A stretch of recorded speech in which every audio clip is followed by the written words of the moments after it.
This is a Star Wars fan story. This story takes place completely within a world created by George Lucas. The concept of Jedi and Sith, as well as any other trademarks, are the exclusive property of Disney and Lucasfilm.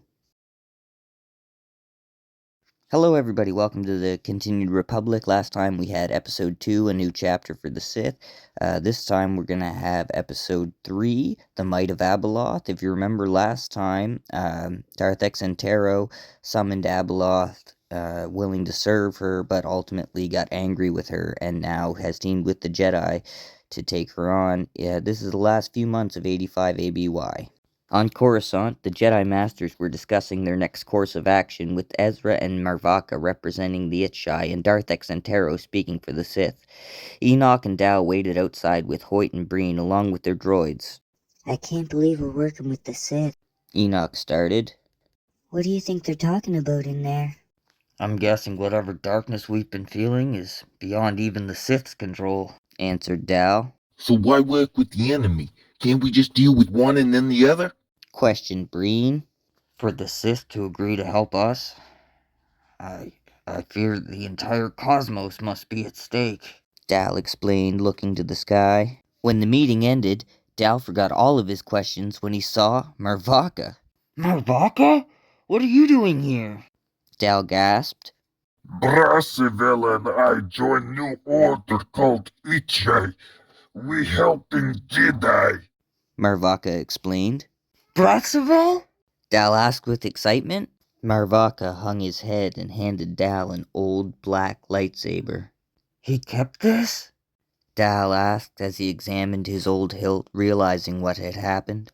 He thought you might want one day, Marvaka replied, looking away. Master Feldar had walked up during the conversation. Dal, you and Enoch have been chosen for a very important assignment, began the Grand Master as he proceeded to explain the plan. Dal and Enoch were to lead a strike team of Uvar, Ismena, Darth Roga, and 3 members of the Itchai to a mysterious planet containing the font of power and the pool of knowledge where the Maw had been.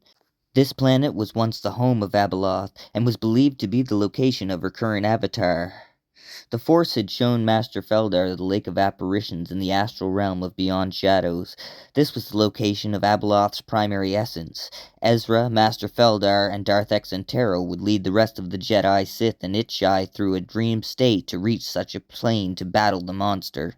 I hope you understand we're going with you, insisted Breen.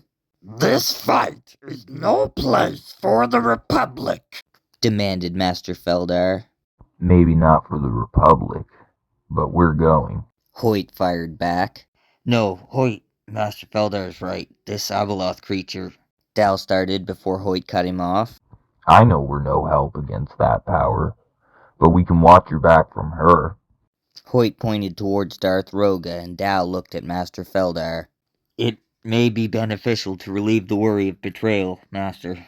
Feldar nodded, and the 2 groups went their separate ways. Dal, Enoch, Hoyt, and Breen got to know their new Itchai companions on their way to the landing pad.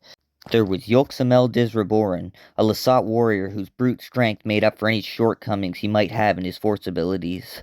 Aluya on Decont, a Marilyn who wields both the dark and light side of the Force to near perfection, and Quilnar Zabet, a wise Twi'lek who spent years studying the history of the galaxy. Dal looked at Breen as they arrived at his YT. Mind flying us up to the capital ship? He asked, holding his newly reacquired black lightsaber. I'm gonna hit the workbench. Quilnar had told Dal of his readings about a rarely used lightsaber design known as a split saber, which could be a saber staff or 2 separate lightsabers depending on the situation. Dal used his old black hilt with his silver one to make the weapon on their way to the capital ship. The green blade on his old black lightsaber was replaced with a vibrant white blade matching its partner, although much more stable. Master Feldar, Ezra, Darth Exantero, and the others spent days learning and practicing the meditation techniques necessary to reach the realm of Beyond Shadows in a dream state. Each and every one of them felt their connection to the Force growing exponentially with each passing day. Master Emar and Master Clara had never returned or responded after they took the younglings to hide from Dagobah, and Master Feldar reached out to find them every day. Master Gorwell, Master Yelba, Ezra, and Darth Exantero had been heavily focused on training everyone to project their strongest physical state into the astral realm. Dal and Enoch's group trained on the MC-80 Liberty-type capital ship awaiting the orders to make their descent to Abeloth's mysterious planet. Yolxamel was training with Quilnar one day when the group began to notice something different about the Lasat's energy. Like the mind-controlled Jedi before him, Yolxamel didn't recognize any of his companions.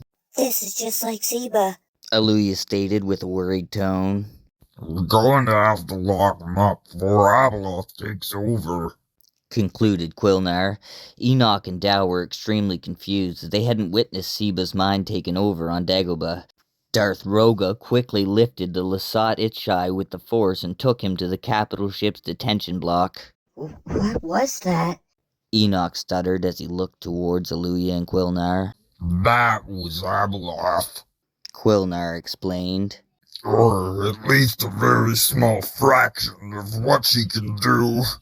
We need this plan to move forward. We're sitting ducks up here, Hoyt stated in realization. Master Feldar had sensed the disturbance all the way from Coruscant, and immediately he made a decision. Tonight will be the night. Begin the descent, he ordered over Dal's comms. The Grand Master quickly finalized the plan with his group on Coruscant as they all went to sleep, ready to finally confront the Mother in her purest form. When the group reached Beyond Shadows, they quickly found the Lake of Apparitions where Abeloth stood waiting. Her appearance and even her size seemed to be shifting constantly. Master Feldar, Ezra, and Darth Exantero led the group to face the Mother. We have come to finish this, demanded the Jedi Grand Master. And finish this we shall, answered Abeloth as she rose above them. Master Gorwell tackled the evil being, and the Sith shot lightning at her as they rolled along the surface of the lake. Master Feldar, Master Yelba, and Rackham attempted to hold the Mother in place with the Force. Ezra and Marvaka drew their blades as Abeloth extended her tentacles towards them. When Dal landed his YT on Abeloth's planet with his group, Breen's X-Wing landed beside them, followed by Hoyt with Neck Striker. As they stepped onto the surface, Master Emar and Master Clara were there standing with the younglings. Master, yelled Uvar as he ran towards the Ithorian. Master Emar raised his hand and Uvar flew back. Human youngling Chebrit Flynook flashed an evil smile before leaping at Ismina. Ricotta youngling Aranil locked blades with Enoch, while Kaminoan youngling Pelado and Zabrak youngling Jutar Trundok leapt at Uvar. "What's going on?" Dal yelled as he locked blades with Master Emar with Quilnar by his side. Abeloth has them, answered Darth Roga as her and Aluya fended off Master Clara. Hoyt and Breen were watching in horror when they saw an old woman hiding behind a tree just beyond the battle. Supreme Chancellor Narlak? Yelled Breen, recognizing the leader of the Republic Senate.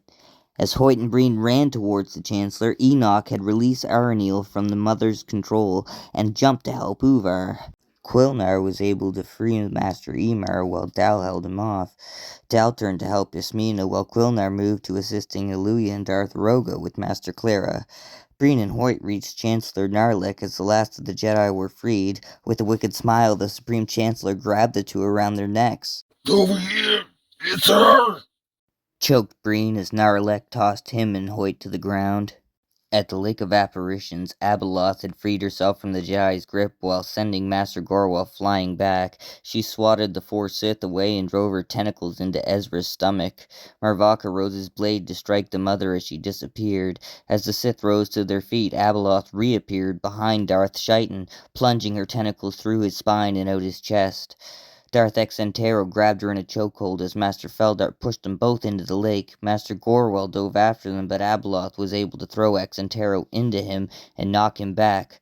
Holding his stomach, Ezra threw his lightsaber at the Mother. She caught it easily and snapped the hilt in two.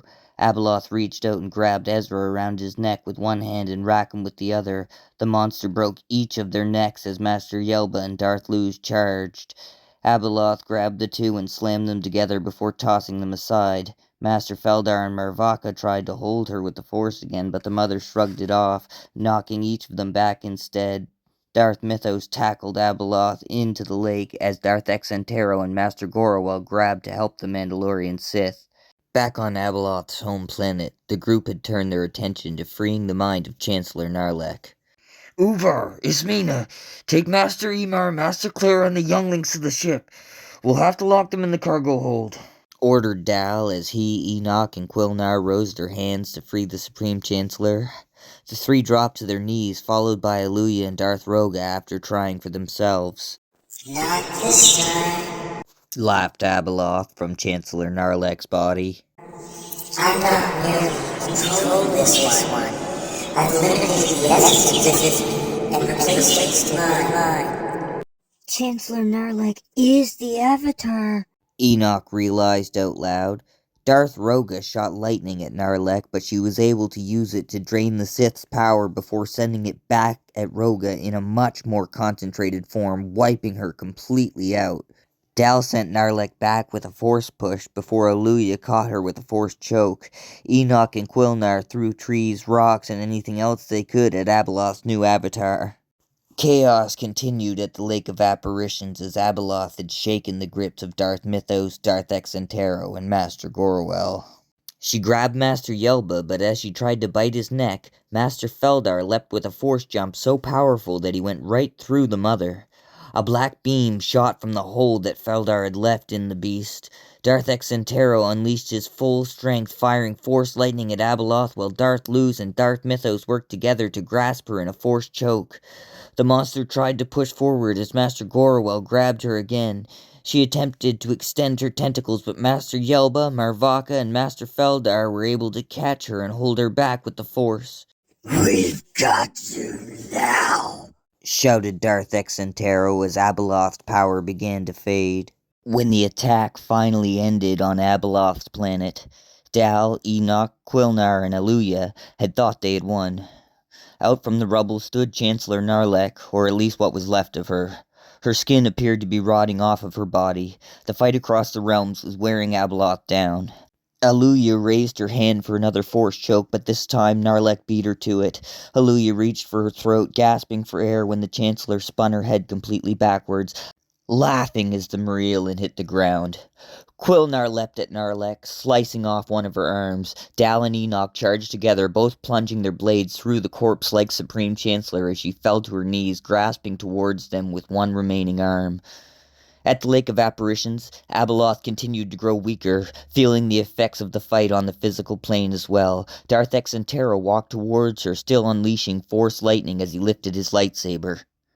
Let's hope the power of a great dragon pearl translates beyond shadows, yelled the Sith Lord as he sliced through Abeloth.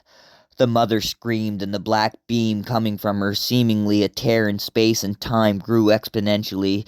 She used the power she had left to push her tentacles through Darth Exantero. Exantero screamed as he continued splashing at the beast, the tear in space and time expanding with each strike, until an extremely bright flash consumed the vision of the Jedi, Sith, and Itchai, and they found themselves waking up on Coruscant.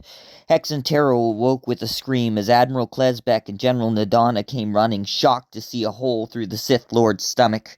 The remaining Jedi and Sith awoke, as well as Marvaka from the Itchai. Darth Luz and Darth Mythos ignited their sabers and stood ready to strike.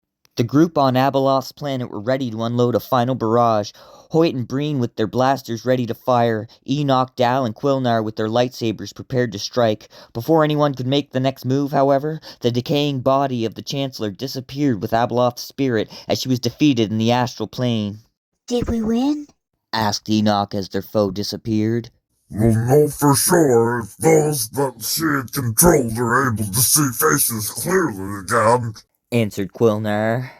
The group went back to Dal's YT to see if Master Emar, Master Clara, and the younglings recognized them. Where are Louie and Darth Roga? Asked Ismina as the group reached her and Uvar aboard the YT. Dal hung his head and Quilnar put his hand on Ismina's shoulder. They all rushed to the cargo hold, and as the doors opened, everyone cheered. Shouted Master Emar, confirming that he and the others were now truly free. Hoyt, Breen, get to your ships. We need to get up to the capital ship and let Yuxamil out, ordered Dal. On Coruscant, Darth Exentero had called off his apprentices. This is not today's battle. We're leaving. Winced the Sith Lord, clutching at the hole in his stomach. Master Feldar and Master Gorowell stepped aside and let the Sith walk by. Next time we meet, we'll be placing you under arrest, Master Feldar warned as the Sith Lord passed him. Next time we meet will be your end, demanded Exentero as he left. A few days later, Dal's group had returned to Coruscant and the remaining Jedi and Itchai all met in the council chambers. Stated Master Emar. We have never met before like that, Marvaka added. As they spoke, a large Force ghost unknown to any of them appeared. Your victory is only temporary. Stated the apparition. Abeloth has been weakened enough she can no longer manifest currently. But only the Mortis dagger can truly defeat her. The what? Asked Dal. The Mortis dagger was destroyed in 20 BBY when the ones fell and Mortis collapsed. Explained Quilnar. In plain terms, yes. Replied the Force ghost. But the realm of Mortis exists outside reality of time and space. So, the dagger's still out there somewhere? Asked Enoch. Somewhere. No. Answered the spirit. But at some point. Yes.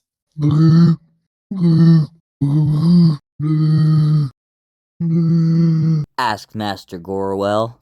I am the Father.